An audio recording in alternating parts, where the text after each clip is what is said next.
I have a quick question for you.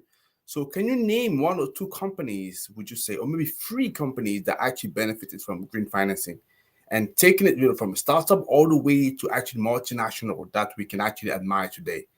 This is the topic that I want to discuss with you today to give you an idea of what it looks like. Because I know sometimes we may be thinking about, the green energy, the green financing, but we struggle sometimes to pinpoint one company that's done well and see how we can emulate them. Because everybody want to see, we all want to see because we can believe, right? Although we need to believe before you can see, right? Anyway, let's go back to that. So that's what we're going to be talking about. So who am I? For those of you who still don't know me yet, my name is Tony Teo. I'm the founder here of Renewables in Africa. We are your global clean energy champions. What we want to do is very simple, is to make sure that we demystify the renewable energy sector for you so that you can identify what it is and you can actually use it to make it a success also for you. So if you are a business, very simple. We want to make sure that actually you are visible out there, especially if you're in the green sector. You collecting the lead and you can get the data that you want. Now, as I say, it's sometimes difficult to talk about companies, or not difficult, but let's say we don't always aware of companies that have made a switch or maybe benefited from green financing and have done extremely well from themselves. I want to come back to this example today. And what I want to talk to you about, I want to talk about three companies, three companies that come from three different continents so that you could see as well for yourself, right? So the first, and what I'm going to do, I'm just going to share some slides here. And what I'm inviting you to do, if you have any comment, any question, just share that with me, and I'll be more than happy to respond to that as much as I can. It's okay? Excellent. So the first company that I want to share with you, it's a company I think we all know. So what company is? Obviously, this company is Tesla. We all know Tesla. Fantastic, formidable company that is run by Mr. Elon Musk. The one thing that maybe you do not know at this stage is that Elon Musk is not the guy who actually founded Tesla. He actually bought Tesla from somebody else and he made it what it is right now, right? So it also means that if you want to create a champion, you don't necessarily need to create the company. You can just buy a company and just take it to the next level. Yeah, that's fine. And we all agree that Tesla, they have revolutionized the clean transport and energy, right? Let me just share a couple of picture with you, video with you about Tesla. Although I'm pretty much sure all of us, we know what Tesla is, but it's always good to look at how beautiful it looks like now. I know at the beginning, I mean, I wasn't necessarily a big fan of Tesla, but nowadays I must admit, yeah, I find them, more and more beautiful. Maybe because my son has been doing a great job in making sure that I actually consider them for next car that we're gonna be buying. So let me share the screen with you, and then we can all admire that and see how beautiful it is. What it is. Let's have a look at that. Yeah, I did that just video that I've taken from look at that. Just when I want to have the video, that's when we have the oh yeah, look at that. How beautiful it is. Gracious, beautiful, magnificent. Obviously, you have a beautiful car, beautiful house. Look at how it's driving. Oh, fantastic, right? So the question is, how did it come about? So what kind of challenge were they looking to solve, and how did they manage to take it to the brand that it is right now? They're pretty much dominating the market as we're speaking right now, right? When we're talking about EVs. So this is what I like you to talk to you about. Give you a little bit of information. At least we know what happened there. So the challenge, we all know, right? The transport sector is one of the biggest contributors in terms of the CO2 that we see out there. But the question was, how can we decarbonize it? Yeah, how can we make sure that we turn it into a green sector? That's what the channel was there, because it's heavily relying on fossil fuel, right? We all agree with that. So if you don't know that, you want to know it. It's heavily dependent on fossil fuel. But how can we actually decarbonize that? So that's the question that Mr. Elon Musk obviously took to himself and to design it. So, and in terms of, he designed a brand that is well known out there, and obviously he clearly tapped into the green financing. So how did we see that? He definitely had the vision that electric was going to be a big thing going forward, because probably legislation, he was paying attention to that, what was happening there as well. So, but they also made some strategic investment. Tesla, so they leverage various green financing mechanism. For example, they had initial public offering, yeah, they did. Green bond, they tap into that.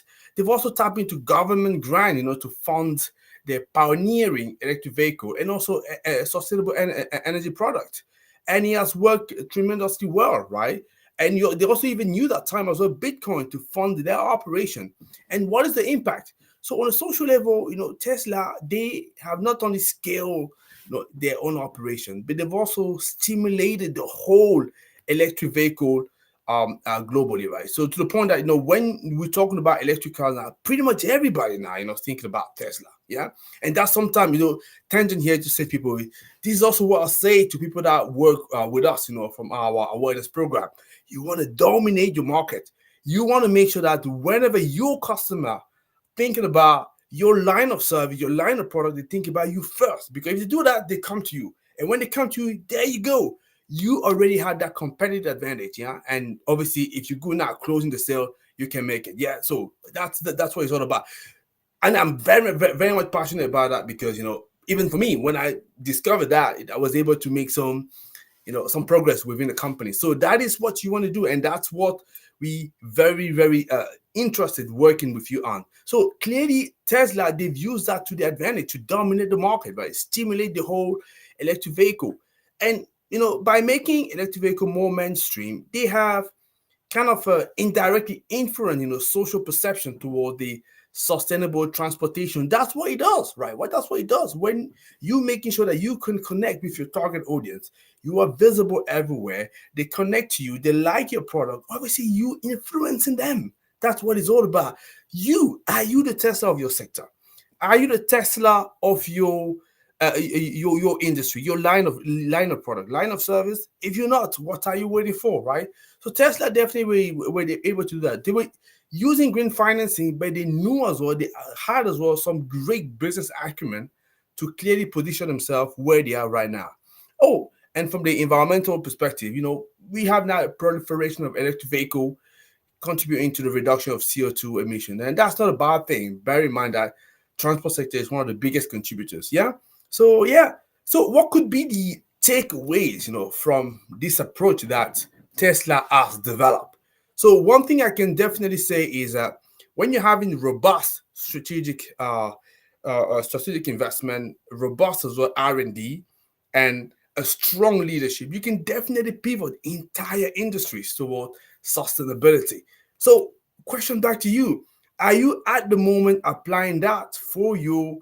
For your line of service? Do you have strong leadership? Do you have R&D?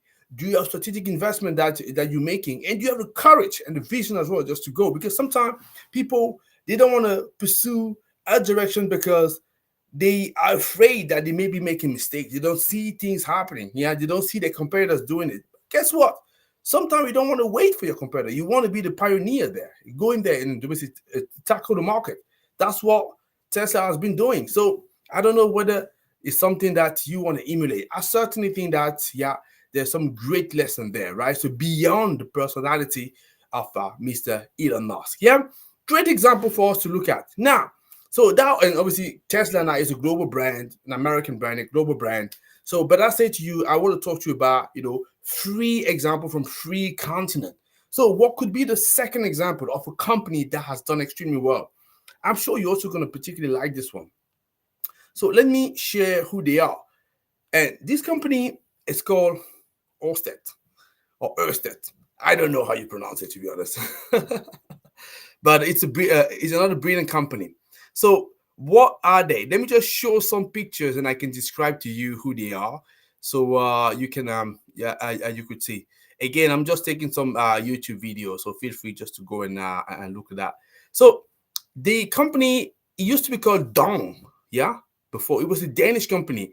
And this guy, they are the largest producer of offshore wind farm, yeah? And I remember when I started my, let me start again, yeah. When I started my my career, so into come on guys, look at that. We don't want that. Skip it. Yeah. When I started my career, so in renewables, as I told you, maybe if you don't know yet, I was very, very close to the wind energy, especially in the UK. And I certainly come across Dong multiple times. Right? Everybody was referring to Dong. Everybody wanted to have them, in at their conference or talk to them because they're a big player into the market. So yeah, it's a company that has done tremendously well. So if you don't know them, it's worth checking them up. So as I say, they are the largest producer of offshore wind at the moment, and they clearly it's a company that we need to admire. Why? Because this company, they completely switch model. They have really the courage. You're talking about strong leadership there. So that's something that they've experienced, because they used to be a very strong player into oil and gas. Absolutely, yeah. And what they done is there was actually very much coal intensive utilities in Europe, natural gas as well. And in 2017, they completely switched, right? So they divested away from oil and gas, sold their operation to Ineos, which is another oil and gas company, British one, and to invest heavily into renewables. And they transformed themselves, and they've become a renewable energy leader. Yeah, and that is, I would say, a path that many of you could follow. Yeah. So a company already has done it. And like I said, they used to be very big in oil and gas. So that means it's possible. So, and how did they benefited from green financing solution? So as I say, they divested from oil and gas businesses. So obviously they got some money out there. They invested heavily into wind energy there. And their strategy involved both, technological investment, but also organizational change management. Yeah. So they were able to restructure the group and the company like that to become who they are.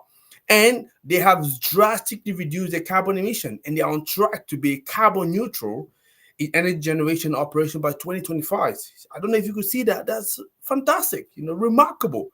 And that is a journey that many companies out there can do if they so choose, right? That means it is possible and it's doable. So if you are a company heavily involved into oil and gas, how can you use the example of Ørsted maybe to divest some of your operation and progressively invest into renewables and to become another leader? And as I say, when I was going to conferences, everybody wanted to talk to Dong or Ørsted, yeah, because they were really dominant. It's come back to the same thing. So whatever lines of product or service that where you at, are you the Dong of your line of product, line of service? If not, why? Look at company like Tesla. Look at company like Dong. You can already see that they become the dominant player. And why they become a dominant player? Yes, it is fair to say that they have fantastic product, fantastic services, but they're also making sure that you know about them and you want them. They communicate extremely well, right? The key thing is to make sure that they are visible, they are out there, so that they can attract people, they attract potential customers, potential prospects. And now, when they're in front of you, guess what? They know how to turn you into a client. That's what you want to do. And they invested heavily away from oil and gas into renewables. And today, they've become the largest player in the offshore wind. Yeah, that's a remarkable example. And I'm hoping that many companies out there will take some lesson and will learn from it. Yeah. So let's now look at the third example that I wanted to look at with you here. And Ørsted, I don't know if I pronounced it well, right? So I'm not dang. So apologies if my pronunciation is not correct, but I imagine that's Ørsted. Yeah, when it used to be Dong, it was a little bit easier for me to say that, but hey, let's go. So the third company, like I say, so that's a different continent because obviously Ørsted, they from Europe, so Tesla from America. So the third company, I want at least to come back to Africa, right? You could be accusing me and say, okay, I can already see some of you saying these are example far from me, completely different, right? So we don't see how it applies, to us. No, have a look at that. Yeah, obviously, if you're in the continent, I'm sure you heard about it. This company, fantastic company, phenomenal company, M-kopa. Yeah, M-kopa Solar. They started with solar services, solar product, but now they're obviously expanding the range of service that they're providing. Yeah. So again, let me share as well another video. So hopefully we're not gonna have one of those YouTube ad again. So, but let's see. So just for you to see, yeah, I picked up this video. So again, feel free to go and have a look at that. So yeah. So yeah, M-kopa Solar. So they started. It was one of the company that sort of popularized, those off-grid pay-and-go solar system that you can actually take to underserved community in the rural areas. You bring that to them.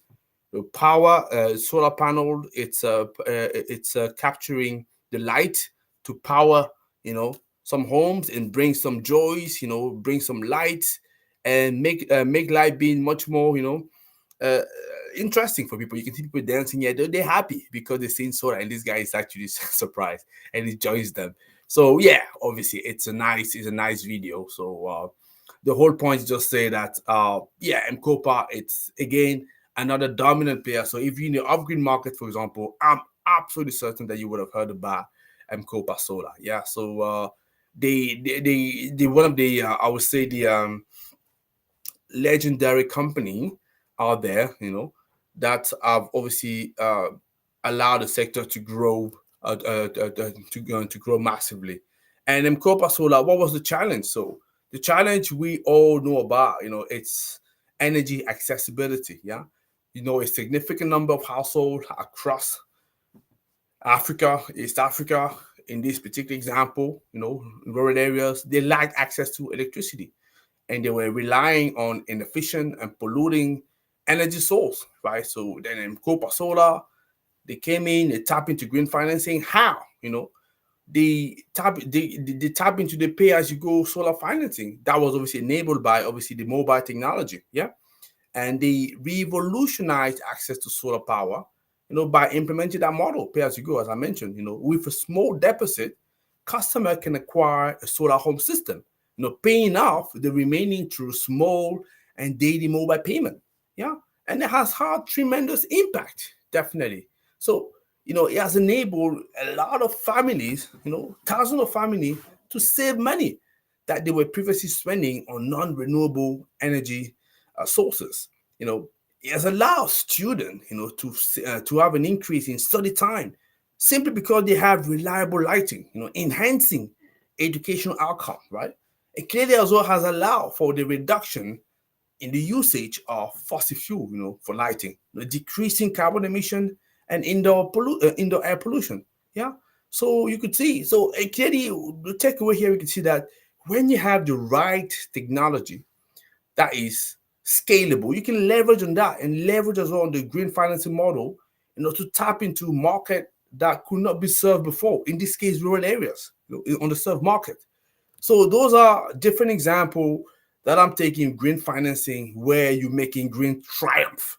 So and those are just 3 examples that I've mentioned today. Many more like that that we can learn from, to see how we can go. See, for example, Tesla was in the transport sector, then Orsted was more the utility scale side, the wind side, yeah. And now you have the off-grid model, you have the M-kopa, all be able to tap to some extent to green financing, and with the right attribute, the right business model, and to turn it. But as I say, if you bring all those companies together, one common point is, each of them in their sector, they dominate in the market. If you ask the customer to mention 1 or 2 names in their sector, I'm sure people will talk about them. Maybe 50% of the market will refer them. I will mention their names. So it's about making sure you are out there, you are visible. And obviously, if you have a good product, then it makes the deal. So again, I'm asking you the question: are you the Tesla of your sector or your line of product, line of service? Are you the Orsted of your line of product? Are you the M-kopa of your line of service? If you're not, don't you think that there's something you can learn out there? Do you know how to make it happen? If you don't, I definitely want to talk to you. I definitely want you to reach out to me, and we can talk to you. How can we transform you into the leader of your sector and make sure that you are attracting a lot of traffic towards you to get a lot of your target audience, facing you, and then you have a chance to make a lot more sales. That's what it's all about. That's what for me is important, to make sure that yes, you're doing great service, to humanity, to the planet, by bringing green product, green services, you're contributing to fight against climate change. But still, it's not enough, right? You still need to make sure that you get your right customer towards you, because only when you're able to make sure that as a business you make money, then you can actually get your service, your product to grow, to tap into the market, and for you to be able to bring the right impact that you're looking to have. So those were the few examples I wanted to share with you. So hopefully it speaks to you. As I say, I'd be more than happy to discuss with a number of you if there is any questions and then see what they have to say. So definitely, whether you're watching it live or you're not watching it live, so drop me questions, drop me a message, and I'll make sure that I respond to you, right? So yes, those are a few examples. My key questions for you. So are you the Tesla? Are you the Orsted, or are you the M-kopa of your sector? If not, why? And if there's maybe one other company that I've not mentioned and you're listening saying, yeah, I want you also, Tony, to look at this other company, please do drop a message and I'd be delighted to look at them and see what we can do. Yeah, that's fine. I don't see any questions live here, so I'm just taking that everything is clear. But if not, like I see, drop me a message, drop a comment. We respond to you, and then we see how we can further support. That's all I had to say. As usual, great pleasure for me to join you to discuss with you, and I'm hoping that next week we're gonna have a very interesting interview. So make sure that you watch out for that. For the time being, guys, have a great day and be blessed.